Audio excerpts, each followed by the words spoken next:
And as always, we're going to be looking for accurate context, good risk management, and always exercising good patience. Everybody who's traded has gone through periods of time where their strategy hasn't worked. Where if not a hard stop, you should reevaluate the trades you're in based on time. That's what we're here for, is to put ourselves in the best success. A trading routine does that, builds that habit, lets you know what to work on, what to reflect on, and what to improve on the next day.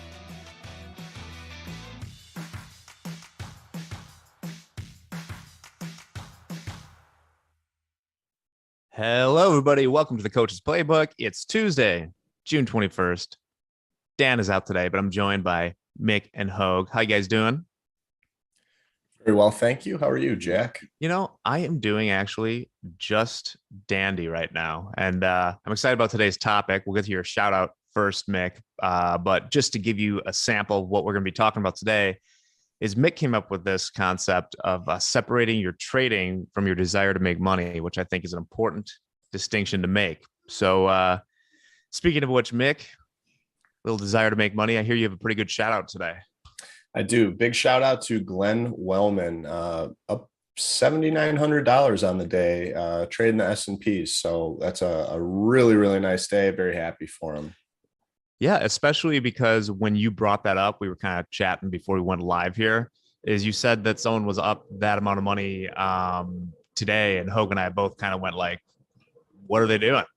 We were on Make Hogue Money this morning and wasn't a lot going on. So you said he was long the S&Ps? Yeah, well, that's what he was doing at the moment. I think he's been in and out all day. It's quite impressive, though. That's a very impressive number for the S&Ps today. Oh, absolutely. So let's just dive into it. All right.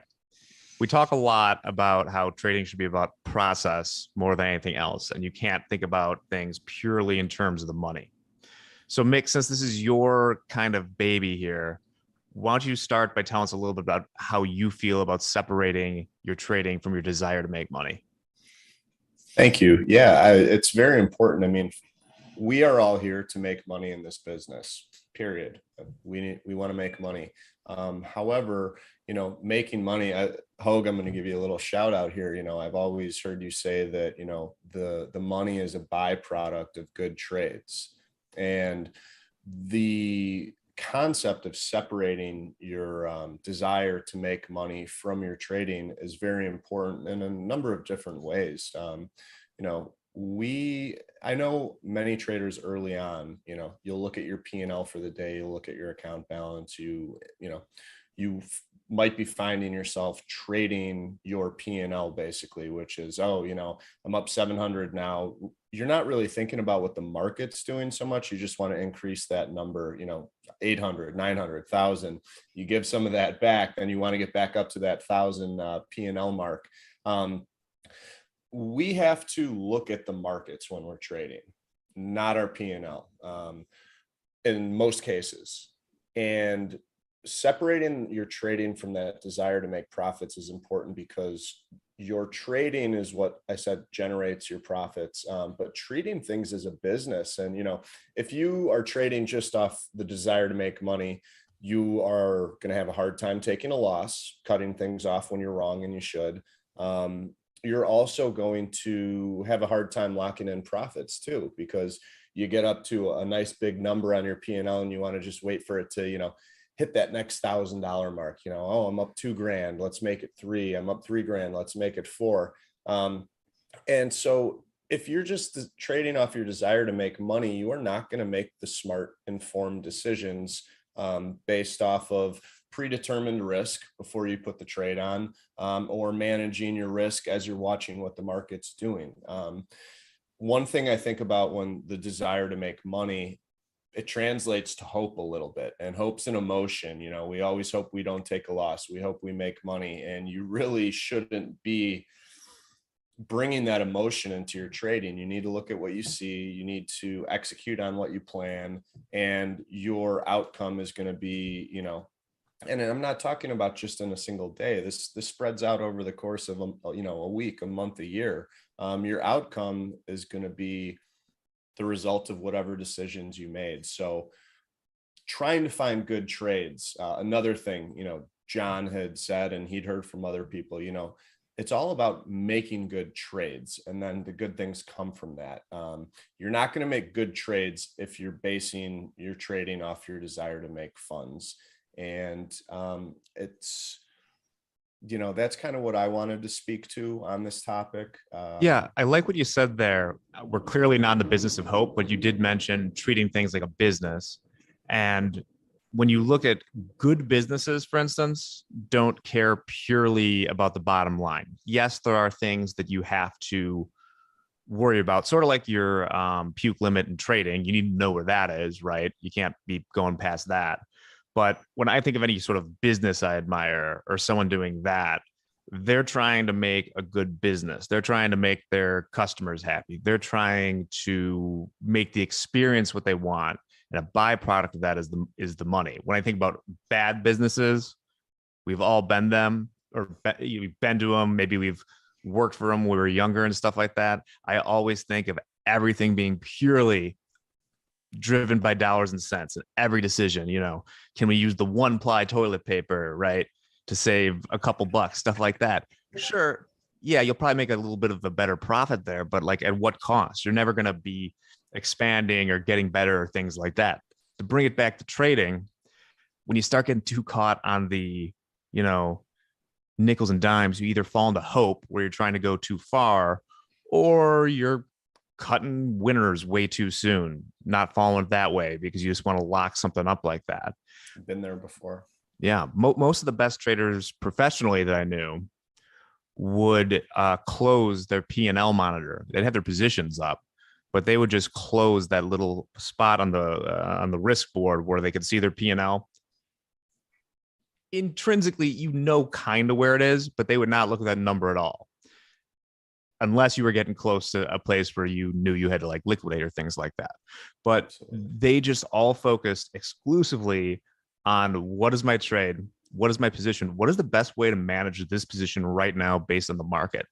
The dollars completely exhilarate. They come from making good decisions there. So I think that's what you got to focus on.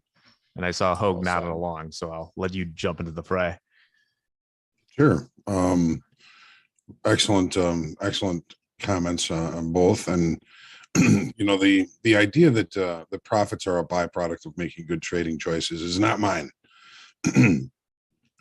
One of the best traders I've ever known, I'll call him Steve. He was a guy in the S&P pit, and he didn't come from money. He had a mentor, and his mentor really just told him, just go in and get in and get out. Buy the bid, sell the offer. If you can't sell the offer, sell the bid, vice versa. Just get used to the process of trading. And in doing so, don't worry about the money. We'll worry about the money. By the way, it's much easier to accomplish this if you already have a lot of money, which most of us don't. So in doing that, I think they helped him to understand that it wasn't that he was in there trying to make a lot of money. It was the fact that he was in there trying to learn about markets and about himself. So when he started making money, and a lot of money, that's about when I started coming into the trading pit. And everybody said, watch Steve, watch what Steve does. We can watch Steve, but we can't be inside his head, and he's not telling us how he's coming to these decisions. As a matter of fact, a lot of these decisions he was making, he couldn't put a finger on where they came from. So when I asked him, I said, how did you build as a trader? How did you become this big, good trader that you are? And he said, and I said, where you make a lot of money. And he said, well, that's the problem. Everybody focuses on the money. And I was taught, and the way I, built my business is by focusing on process and focusing on learning how to make good trading decisions. So in doing so, I went from trading 1 lots to 2 lots to 5 lots to 7 lots to 10 lots. And now, I can take down 50 or 100 with the best of them, but it's not because I'm after the money. It's because it's part of my process. Okay. What's your process?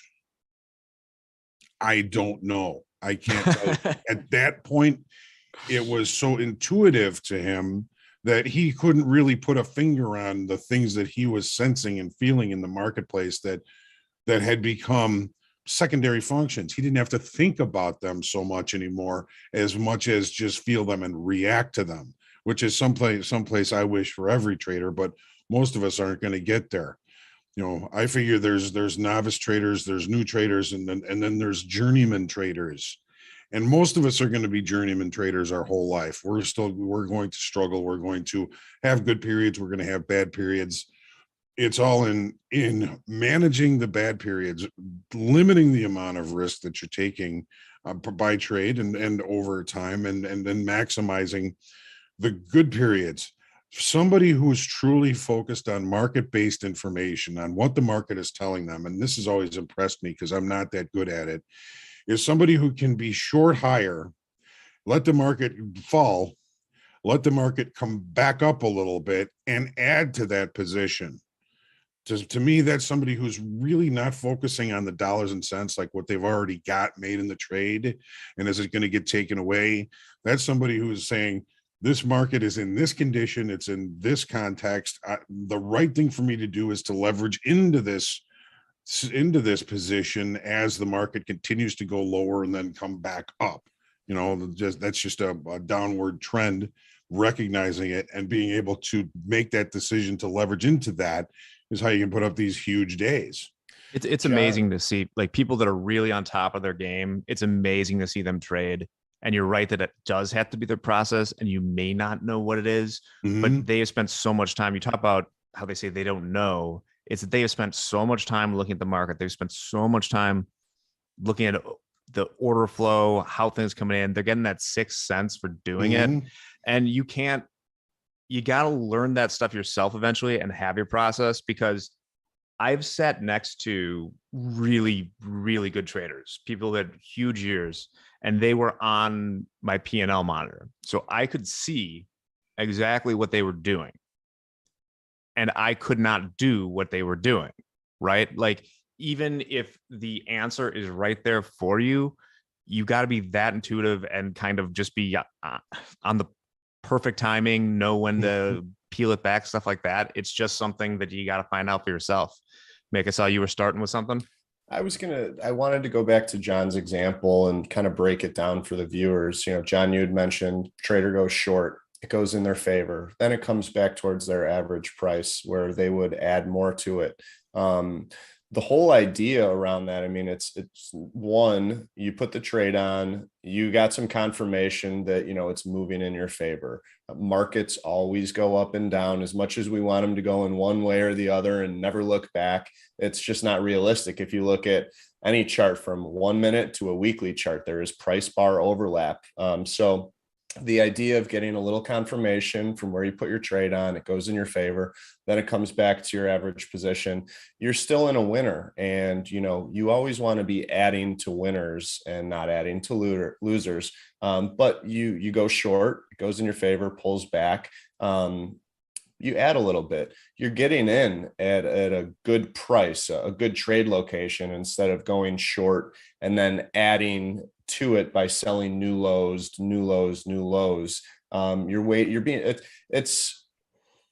It's a maturity thing, in my opinion. You've seen a lot of markets, that it's showing you that it's kind of working in your favor, but it's a good opportunity to add to something. And that's really what you want to be doing, adding on pullbacks. Yeah. And you gain so much as you get better at these things. And once again, thinking back to the really good traders and it all being about process, is you gain more confidence in the things that are going to be right. I mean, I remember once seeing a guy who was one of the best traders I knew. I think it was like, let's say it was after Thanksgiving, or it was one of those things where the market was closed and reopened and everything was kind of out of whack as far as spreads and stuff like that. And I saw him put on, this huge position that they're going to converge back. Some other people did it, made a decent amount of money, but then he was just sitting in it forever, basically saying that I've seen this and this is just all going to converge back. And everyone else is like, all right, good luck, man. And, I'll be damned if he didn't sit there for 12 hours and it came all the way back. And he kind of like changed the paradigm. Like, he had more success in that trade than I initially would have thought is possible given what we were trading, right? But he knew it was a winner and he stuck with it because he put in the time and had that confidence and had a process and stuck with it. And it's really amazing to see if you can. He probably lucky to thought see to it. himself, I've seen this before. Pretty sure I know what to do, and did it. Oh yeah, he probably saw it once on some other, liquid clothes and stuff and said, this is the chance. And then that's when you do it. Those asymmetric risks we talk about all the time.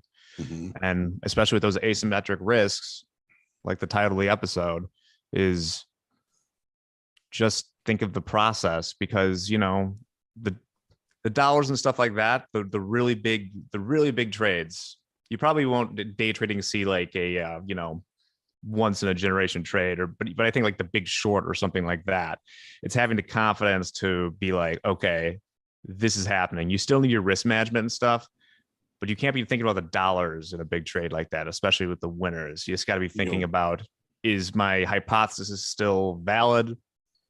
Do I still want to be on this side of the trade? And if the answer is yes, stay in it.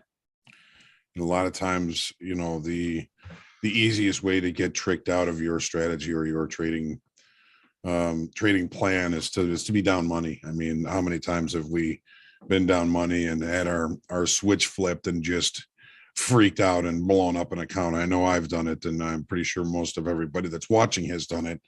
And it's just something you've got to be able to walk away from, to say, you know what, I'm not going to succumb to that little what if in the back of my head that says this next trade's going to be the one. This is going to make me, right? Mhm. So, if you find yourself at risk of stepping out of your process, that's a warning sign for you to step back and take it easy on what you're doing. Maybe just take the rest of the day off, go for a walk, have a ham sandwich, have a glass of milk, do something to break that streak. Yeah, it's a very wholesome way you put it there. I don't recall a lot of traders back in the day blowing out and getting a ham sandwich and a glass of milk, but right. no, but right, you still have to be. I think it's important that we say here, just because you're not thinking about the money, you still have to manage your risk, right? You still, I think we talked about it last week or the week before, you need to be, trading sound size, right, for the size of your account, and Mhm. make sure you have enough powder left that you're not blowing out accounts and things like that. But it helps to, as we say, just focus on the process. So, Mick or Ho, you got anything to add here, or do you want to bring this on in? We I think we could bring it we in. are short today, aren't we? Yeah, we don't have Dan. It's unfortunate with Dan out, we won't have someone get to talk about how expensive gas is. But I'm sure he'll double up next week when Dan will be back with that. So no quote, because I didn't realize Dan was to be out till just before I this. have So one. yeah, here we go. I got one. Thought this was a really good one. It's Abraham Lincoln after, Juneteenth. Great trader, Sunday. Abraham Lincoln was. Abe Lincoln was a great trader. Yeah. But he just a very brief quote. I'm a slow walker, but I never walk back. I like that. All right, everyone. Thanks so much for tuning in today. Be sure to stop by for the forecast, 7:45 every day on the YouTube channel. Make Hogue Money is going to be moving to YouTube soon, but now you can still see it on Zoom. That's Tuesdays and Thursdays. We had some comments today that we should do it more often, so maybe that's on the horizon. Who knows? Hogue is kind of. I'll look forward to it. Yeah. Okay, cool. Yeah, I'm looking forward to I thought you making were the kind of like changes. pensively like, No. sure, yeah. Okay, cool. No, I'm excited about it. I think it's great. We're gonna have a lot of fun, and we make a little, we lose a little, but the whole thing's all about what we learn from it. And I think we're learning a lot from it. I know I am. I am too. I'm really enjoying sitting in on them. So yeah, have fun out there, everyone. Get yourself a ham sandwich and a glass of milk, and we will see you next week. All right. All right. See you later, guys.